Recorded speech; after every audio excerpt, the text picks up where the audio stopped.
حق جہاں پر بھی ہو وہاں تک پہنچنے کے لیے شدید سختیوں میں بھی گھس جاؤ۔ غلط بات پر غصہ آ جانا شرافت کی نشانی ہے، لیکن اسی غصے کو پی جانا مومن کی نشانی ہے۔ لوگوں کے اخلاق کے مطابق ان سے میل جول رکھو اور اعمال میں ان سے علیحدہ رہو۔ مظلوم اور نمازی کی آہ سے ڈرو، کیونکہ آہ کسی کی بھی ہو عرش کو چیر کر اللہ کے پاس جاتی ہے۔ اخلاق ایک دکان ہے اور زبان اس کا تالا۔ تالا کھلتا ہے تو معلوم ہوتا ہے کہ دکان سونے کی ہے یا کوئلے کی۔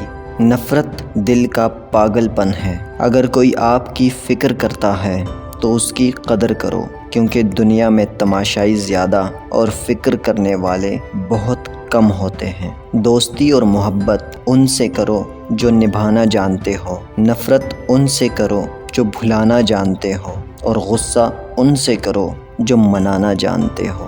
نامکمل علم فساد پیدا کرتا ہے۔ کوئی کمزور شخص تمہاری بے عزتی کرے تو اسے بخش دو، کہ بہادروں کا کام معاف کر دینا ہے، اور معاف کرنے والا اللہ کو پسند ہے۔ کوئی تم سے بھلائی کی امید رکھے تو اسے مایوس مت کرو، کیونکہ لوگوں کی ضروریات کا تم سے وابستہ ہونا تم پر اللہ کی عنایت ہے۔ اگر کوئی تم سے پوچھے بتاؤ زندگی کیا ہے، تو تم ہتھیلی پر ذرا سی خاک رکھنا اور اسے اڑا دینا۔ اتنے خشک نہ بنو کہ توڑ دیے جاؤ، اور اتنے نرم نہ بنو کہ نچوڑ دیے جاؤ۔